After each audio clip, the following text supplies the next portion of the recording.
was crushed for our iniquities. The punishment that brought us peace. The punishment that brought us peace was upon Him. By His wounds we are healed. By His wounds we are healed. By His wounds we are healed. By His wounds we are healed.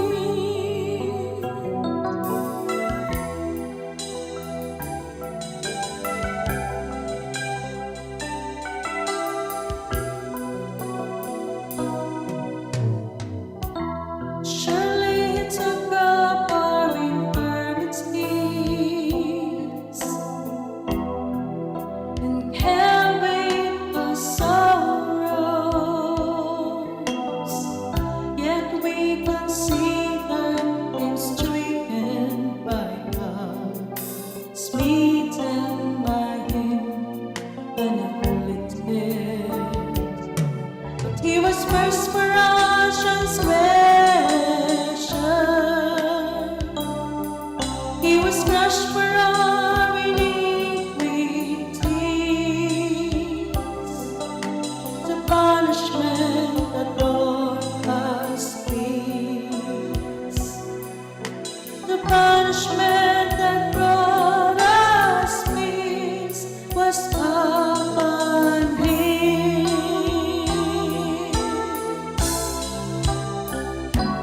By His wounds we are healed.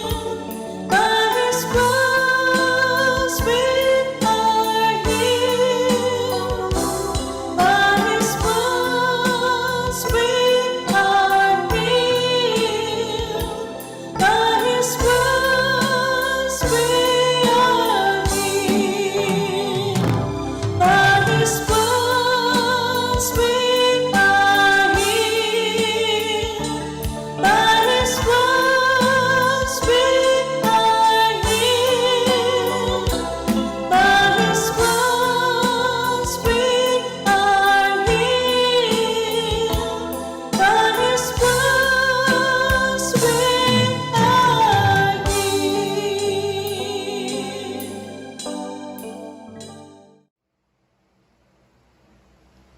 Maraming tao po ang gustong gumaling sa karamdaman sa kanilang katawan, karamdaman po sa bulsa, karamdaman sa relationship. Kaya lang po, kailangan po ng pagpapatawad, healing and forgiveness, embracing God's redemption. It's another Sunday of Be Inspired by the brothers and sisters. Forgiveness does not change the past, but it does enlarge the future. The practice of forgiveness is our important contribution to the healing of the world. And healing comes when we choose to walk away from darkness and move towards the brighter light. And the remedy of life's broken pieces is not classes, workshop, or books, but try to heal the broken pieces. What? Just forgive. Magandang gabi po sa lahat. Good evening, my dear brothers and sisters. Maayong gabi, iganatong tanan. Welcome to our Love Flock Be Inspired. This is your host, Brother Vic Cabral. And Sister Emma. And our theme for tonight, my dear brothers and sisters, Brother Vic. Healing and forgiveness, embracing God's redemption. And so, brothers and sisters, let's pray so that we may contribute something, we may share something about healing and forgiveness. Amen. Sister Ems? Yes, my dear brothers and sisters, join us in a short prayer as we say in the name of the Father, and of the Son, and of the Holy Spirit. Amen. Compassionate Lord, we recognize the consequences of our actions and the pain we may have caused others. We not only seek your forgiveness, but also your healing touch on those we have affected. Amen. Restore the broken relationship, mend wounded hearts, and bring reconciliation where there is discord. Thank you for your grace that not only forgives, but also heals. Thank you, Lord God, for your goodness, for healings and wonders, signs, for giving us this great faith and hope to continue this program of yours. An instrument of healing, the love flock be inspired. Yes. Take control of everything, Lord. Fill us with your love, joy, peace, kindness, and hope. And make us an inspiration to our brothers and sisters and every family. We surrender ourselves to you. Take care of everything, Lord. And may we inspire before we expire. In Jesus' mighty name, the power of the Holy Spirit, one God, forever and ever. Amen. Amen. Hail Mary, full of grace, the Lord is with you. Blessed are you among women, and blessed is the fruit of thy womb, Jesus. Holy Mary, Mother of God, pray for us sinners, now and at the hour of our death. Amen. Glory be to the Father, and to the Son, to the Holy Spirit. As it was in the beginning, is now, and ever shall be, world without end. Amen. In the name of the Father, and of the Son, and of the Holy Spirit. Amen and amen.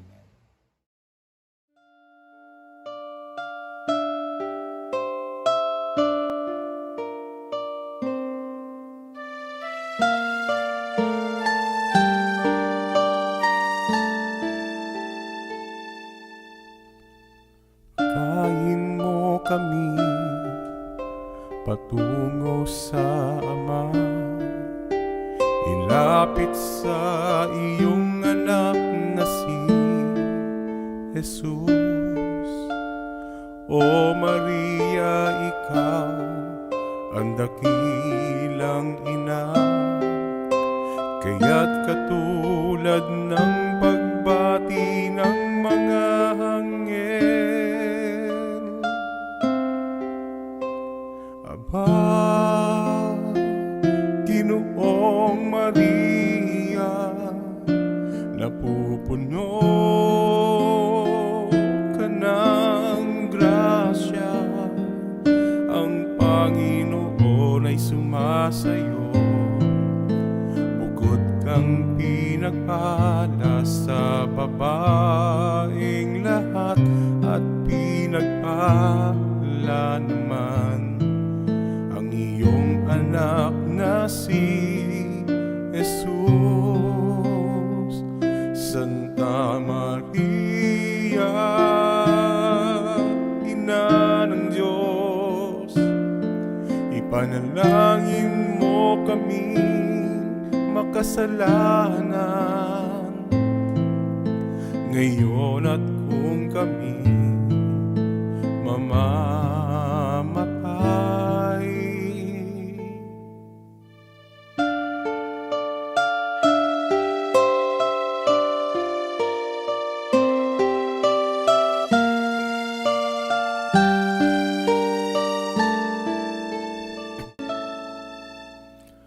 Kain mo kami patungo sa Ama, ilapit sa iyong anak na si Jesus.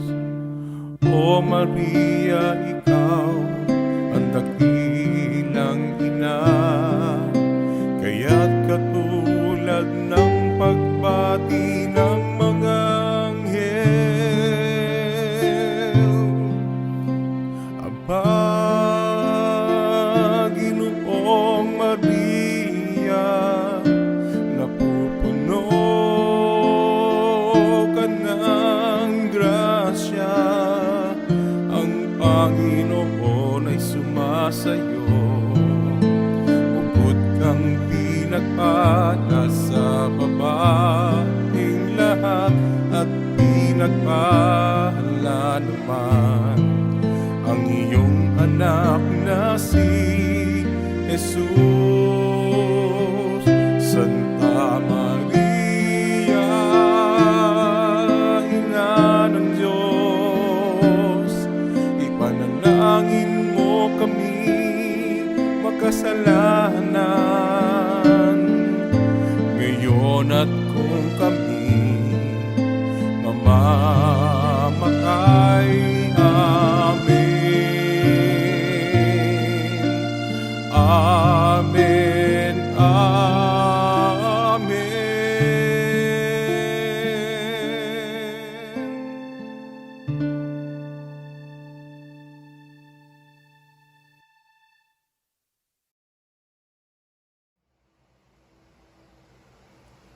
Sunday.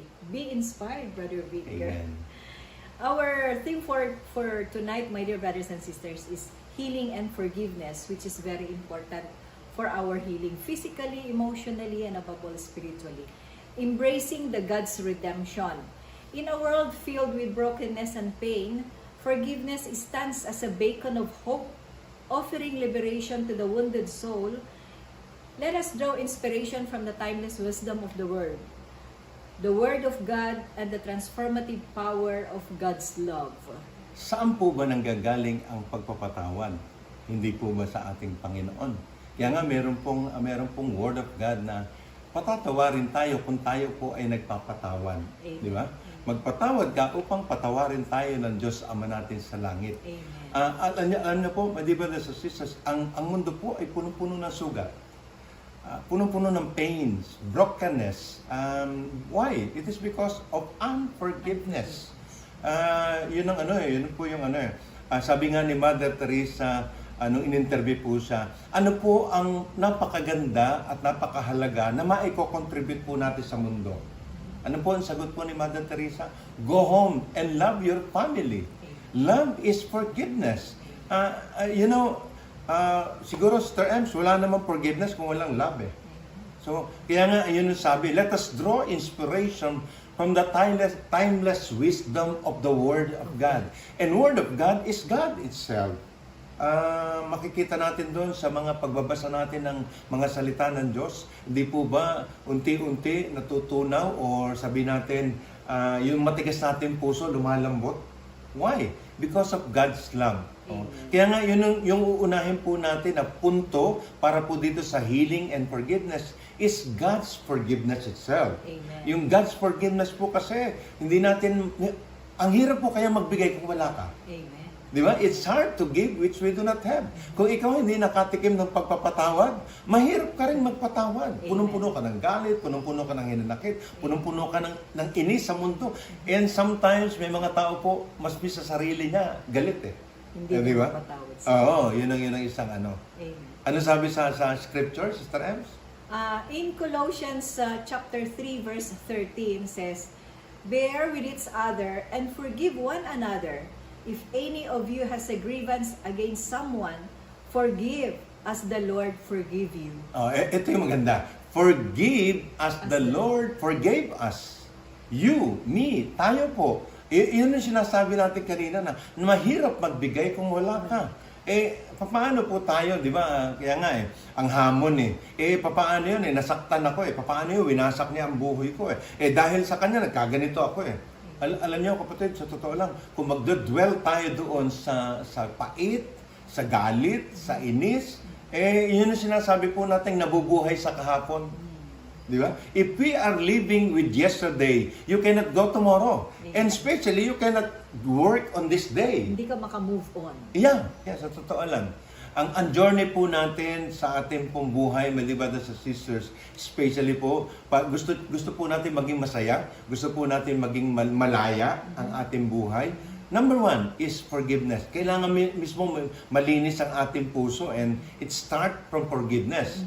Just as God extend His grace and mercy to each and every one, to you, to me, to us, my brothers and sisters, we too are called to forgive others with compassion and humility.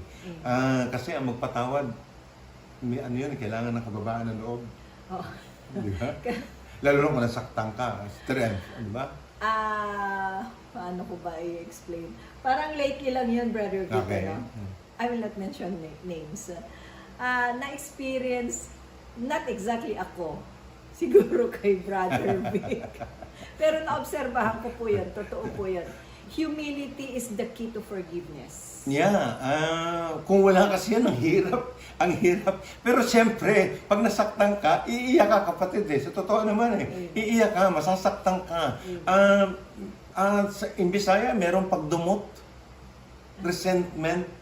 Pero kung kilala mo ang Diyos, there is something there na ang panawagan ng Diyos. Hey, pinatawad kita Brother Vic, tutuloy ko yung Sige. sharing. May kaibigan po kami, ganyan-ganyan. Tapos, syempre, hindi natin matatanggal yung hinanakitan, something ganon.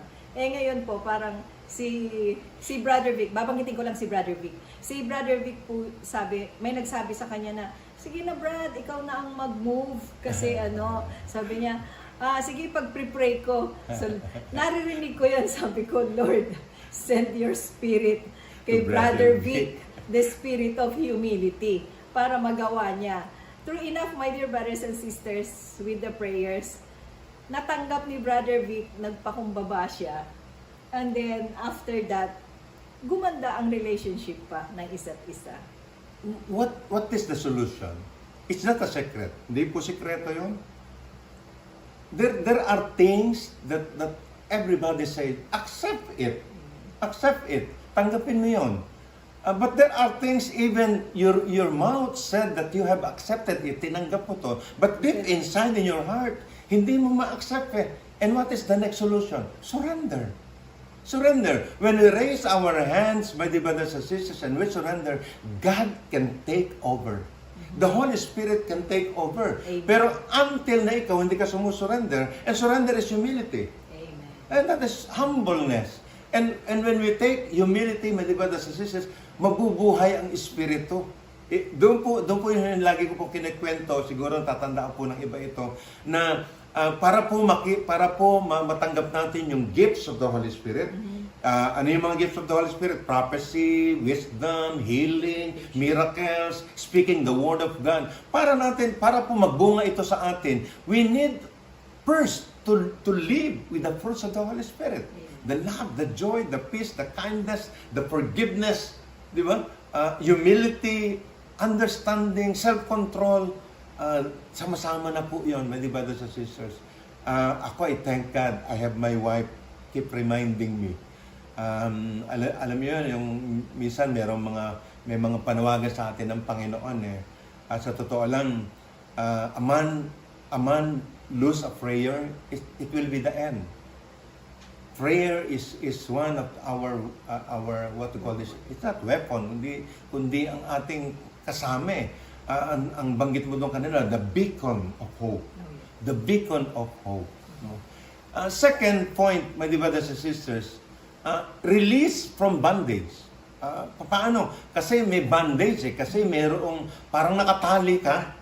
Di ba? Yung ang hirap-hirap. Ano sabi sa scripture, Sister Ems? In John chapter 8 verse 36 says, "So if the Son sets you free, you will be free indeed." Indeed. Sinong Son? It's Jesus. No, it's Jesus Christ. If Jesus Christ, we accepted it and we set us free, indeed we are freed already. Malaya ka na. Yun ang you do not dwell anymore on your past. Minsan po kasi marami pong tao nabubuhay sa kahapon. Hindi niya malimutan yung mga resentment niya, yung ginawa ng asawa niya, ginawa ng husband niya, ginawa ng magulang niya, ginawa ng anak niya, ginawa ng kaibigan niya. Kung ako po ganon, ang dami kong ipon. Ang dami kong savings ng resentment. Savings ng unforgiveness. Papangit ka, kapatid. I tell you, pag ikaw punong-puno ng amuhi, pag ikaw punong-puno ng galit, pag ikaw hindi makapagpatawad, may di ba sa sister, sorry po, ang pangit mo. Ang pangit mo. Kahit ano pang gawin mong pintura sa mukha mo, kahit na ano pang magandang makeup ang bilin mo, may di ba sa sisters, kahit mamahalin pang pabango o makeup, hindi po maitatago pag meron kang resentment. Amen. Forgiveness is not only an act of mercy towards others, but also a gift. We give it to ourselves. Alam niyo po ba, pag nagpatawad po kayo, minsan po kasi akala po natin, pag nagpatawad tayo, ang lumaya lang yung pinatawad natin. No! Ikaw ang unang lumalaya. Ikaw ang unang nagkakaroon ng saya. Ikaw ang unang, ikaw ang unang nakakawala. Di ba?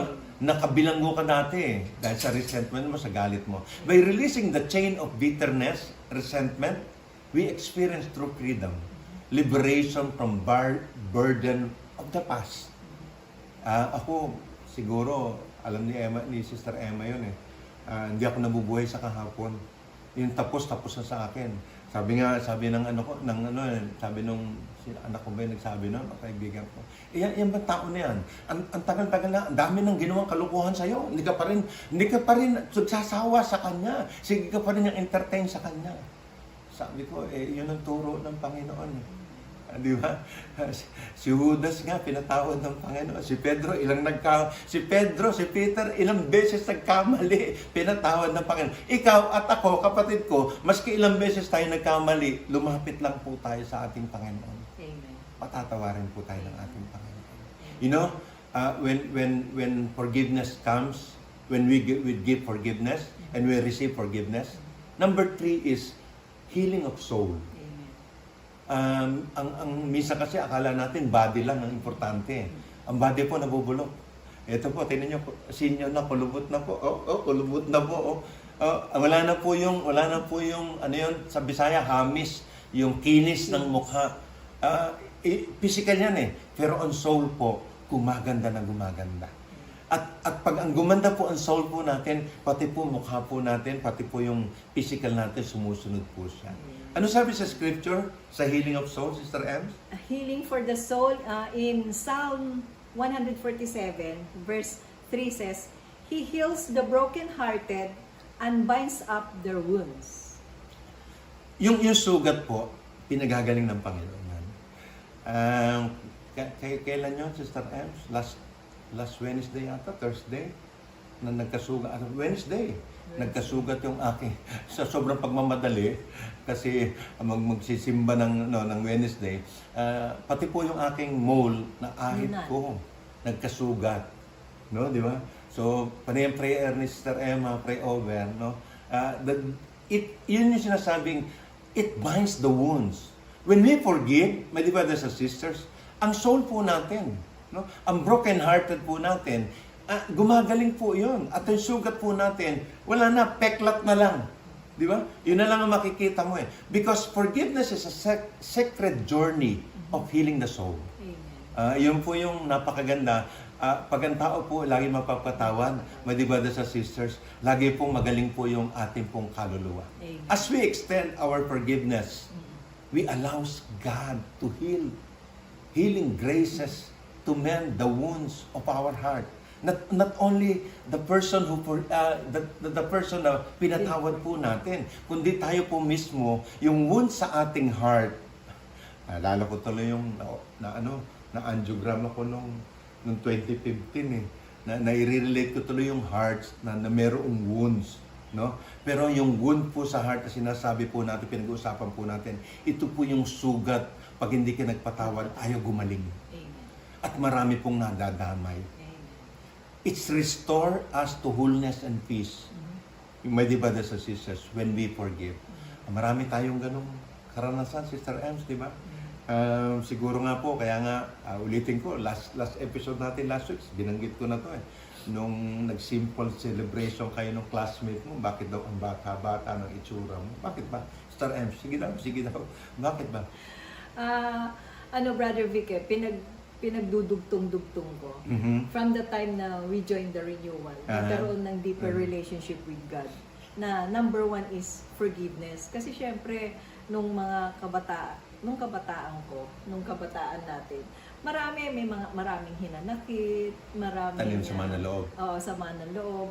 Pero yun nga, in God's perfect time na ibinigay ng Panginoon yung time na nagkaroon ako ng relationship kay God na yun nga, the forgiveness is the key. Yun po yung susi ng kagalingan ng aking kaluluwa. At yun nga, I don't dwell with my past already. Wala na yun eh. Tsaka parang tinuro ni Lord sa akin yung sasabihin niya, tawag nito, huwag ka nang mabuhay sa nakaraan. Sa kahapon. Let go and let God. Amen. Without God, we can do nothing. Amen. Without the Holy Spirit, my dear brothers and sisters, ang hirap pong gawin, ang hirap pong magpatawad. Kaya po kailangan talaga natin ang Diyos. No? Totoo naman po yun eh. Sa totoo lang, hindi naman tayo kailangan ng Diyos eh. Kasi ang Diyos po, pag wala tayo, mananatiling Diyos. Pero pag tayo po wala ang Diyos, wala po tayong magagawa. Amen. Embracing redemption When we say redemption, ito yung sinasabi natin saklolo, no? Compassion, mercy ng ating Panginoon na through Christ, no, ang bawat isa po sa atin binago na niya. Binago na niya. Ni-redeem niya na tayo, pinatawad niya na po tayo. Yun yung sinasabing salvation na each one of us, because of Christ nailed on the cross, we are already redeemed. Redeemed. Kaya lang po, may mga bagay po sa ating buhay po na kasalukuyan kasi ang tinuro sa atin ng mundo magalit. Ang tinuro po sa atin ng mundo maging sakim. Pag inargabyado ka, patayin mo din. Anuhin mo rin. Di ba? Yun yung isang bagay na pag nagalit ka, naalala ko tuloy yung kwento ng isang pare na nagpapakumpisal. Bigla raw pong may tumuktok ng malakas doon sa confessional box. Pagbukas ng pare, nagulat po yung pare kasi po yung paglabas niya, isang lalaki na duguan, may dalang malaking itak na sabi niya, bakit po kayo duguan? Naku, Father, mangumpisal po ako kasi po nakapatay po ako. Sino bang Father, yung kausap ko, yung kaibigan ko, napatay ko. Kasi dahil lang po sa pag-uusap namin, nagtalo po kami. Ha? Ano ba pinagtatalunan nyo? Sabi ng pare. Ano ba pinagtatalunan nyo? Father, sabi po niya, mayroong Diyos. Mayroong Diyos. Ako din naniniwalang may Diyos. Kaya sabi ko sa kanya, walang Diyos. Ang sabi niya po, mayroong Diyos, maniwala ka, ang Diyos patatawarin ka. Sabi niya ganun, sabi niya, wala akong Diyos. Wala talagang Diyos. Ayaw mo talagang tumigil. Kaya po, Father, pinatay ko po kasi pinagpipilitan niyang may Diyos. Father, kayo ba? Naniniwala kayong may Diyos? Sabi ng pare, noon, naniniwala ako noon. Ngayon, nag-joke lang po yun. Forgiveness is divine, my dear brothers and sisters. Embracing redemption. Ano sabi po sa scripture, Sister Ems? Embracing the redemption, sa 2 Corinthians chapter 5 verse 17 says, "Therefore, if anyone is in Christ, the new creation has come. The old has been gone, and the new is here." Why is it the old has gone? Why is it the new has come? The new is here. Why? It is because we are redeemed. Na-redeem na po tayo eh. Kumbaga, ano yung sinasabi, pagka ikaw nagsanla, i-redeem mo eh. Totoo naman yun, so tubusin mo. Tinubos ka na ng dugo ni Kristo, kapatid. Tinubos ako, tinubos ka, tinubos po tayo. Kaya malaya ka na, pinatawad ka na. Si Kristo po ang nagdanas ng kamatayan dahil po sa kasalanan po natin na dapat po sana tayo po ang nakapako sa krus. Through forgiveness, we embrace the transformative power of redemption, my brothers and sisters. In Christ, we offer a new beginning of our life. Liberate from burdens of our past mistake. Yung tapos na yun, sinasabi ni Sister Emma, wala na, nalimutan niya na po yun. And empowered to walk through the fullness of graces of God. Ang sarap po mabuhay sa Panginoon, my brothers and sisters. 38 years, Sister Ems. We're looking forward for so many years pa na darating, na grasya, biyaya ng Panginoon dahil po sa pagpapatawad, sa pagdarasal, my brothers and sisters. Amen. As we conclude, our reflection on forgiveness is the key to healing. Susi po ito. Pagkandado po ang pintuan, kailangan po may susi. At ang susi po sa atin po, na ating kaluluwa, ay yung pong forgiveness para tayo gumaling. Amen. Let us carry for the timeless truth of the scripture of our heart. My dear brothers and sisters, naalala ko tuloy, Sister Ems, pag magpapapray over ka sa mga healing ministers, ang tatanong kagad sa'yo, sino pa ang hindi mo napapatawad? Sino pa ang hindi mo nahihinga ng tawad? Amen. Patawarin mo siya at bibigyan ka ng kagalingan ng ating Panginoon. Amen. May we be an agent of reconciliation and grace in this world, longing for healing and restoration. Sugutan po ang mundo. Marami pong galit. Marami pong nag-aaway. Marami pong naggegera. Bakit po hindi magkaunawaan? And may the love of God inspire and empower us to extend forgiveness to others, knowing that in doing so, we participate in the divine work of healing and redemption of God. Let us pray, brothers and sisters. In the name of the Father, and of the Son, and of the Holy Spirit. Amen. Lord, please heal and restore any broken relationship Yes, Lord. in our family. Give us the courage to seek reconciliation and peace to others, O Lord. To our wife, to our husband, to our children, to our parents, to our brothers and sisters, to our co-workers, to our friends, and help us to be a peacemaker, displaying your love and grace in all of our interaction. In Jesus' mighty name, with the power of the Holy Spirit, with the intercession of Mother Mary, amen and amen. In the name of the Father, and of the Son, and of the Holy Spirit, amen and amen.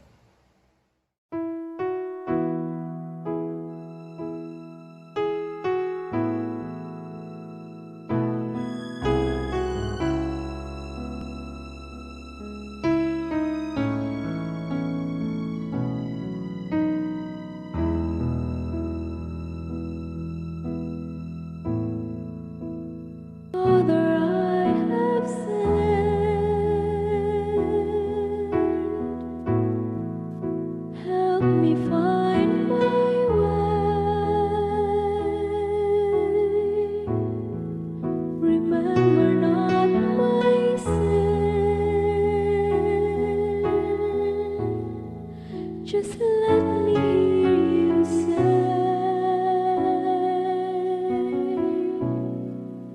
Father, I have turned my back and walked away, depended on my strength, and lived life my own way.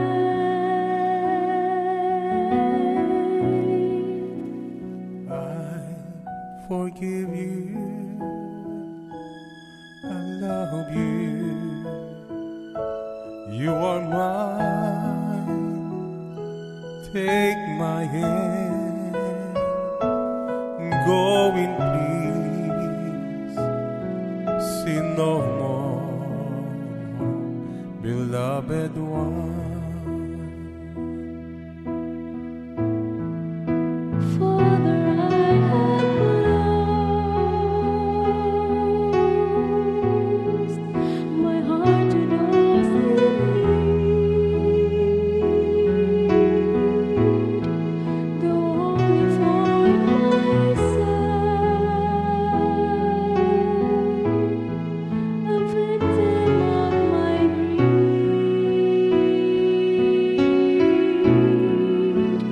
I forgive you. I love you. You are mine. Take my hand and go in peace. Sin no more, beloved one. I forgive I forgive you. you. I love you. You are You are mine. mine. Take my hand. Go in peace. Sin no more. Beloved one. Go in peace. Sin no more, Beloved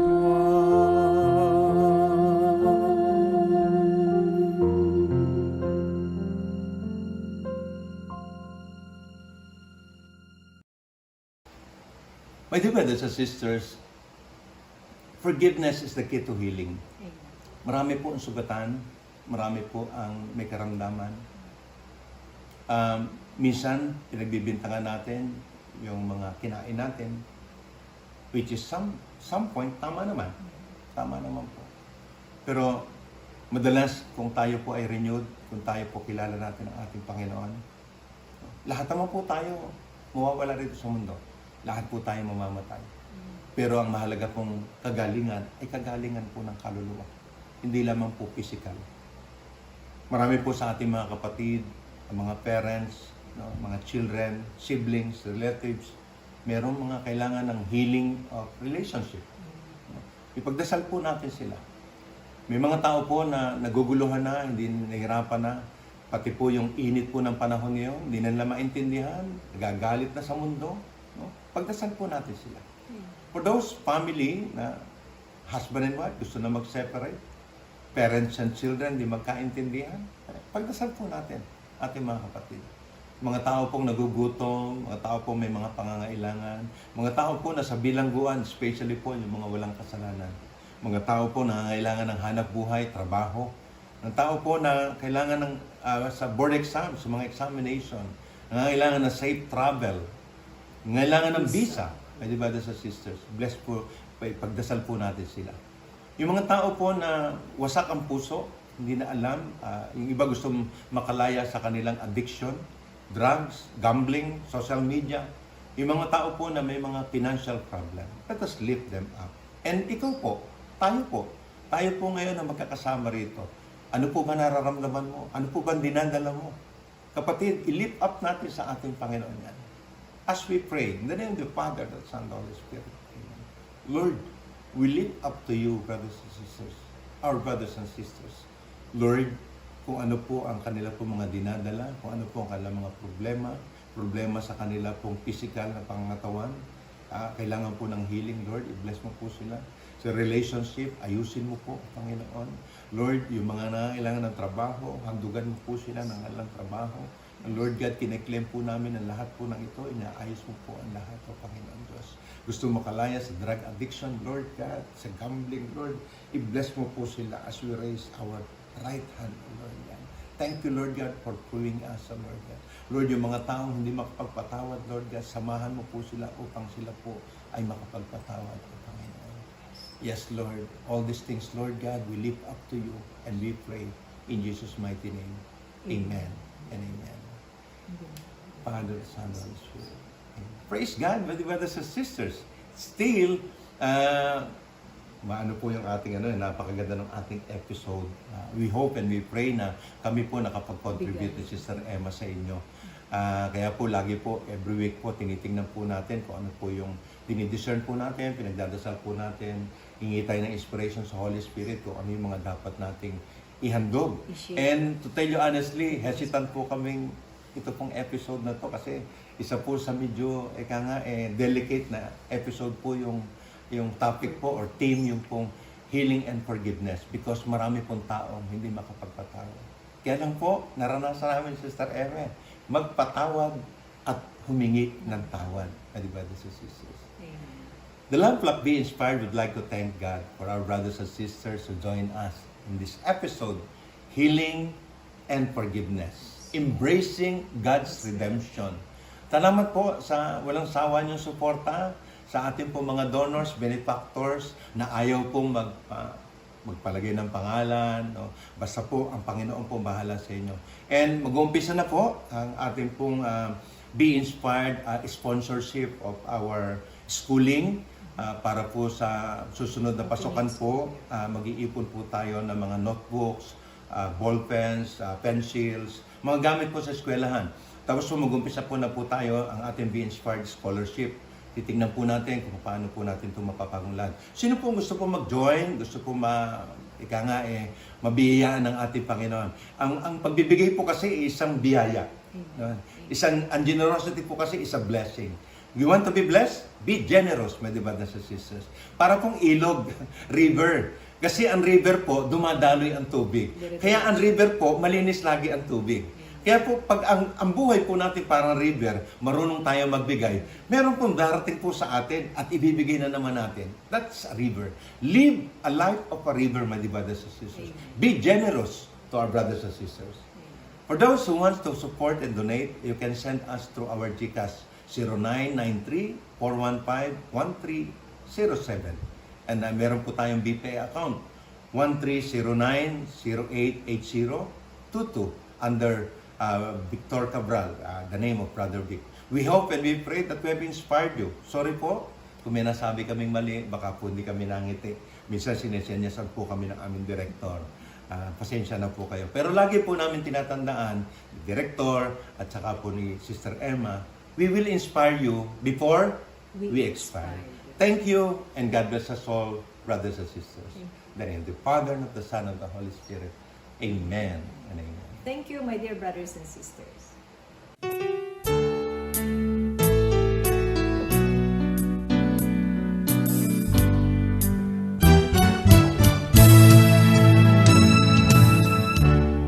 Starts with something little,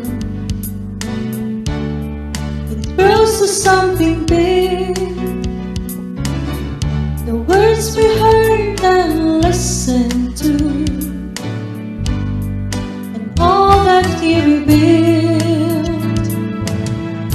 change us to who we are, of what we say and do.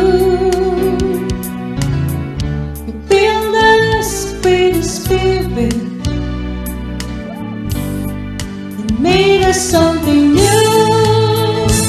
Be inspired, be an inspiration to be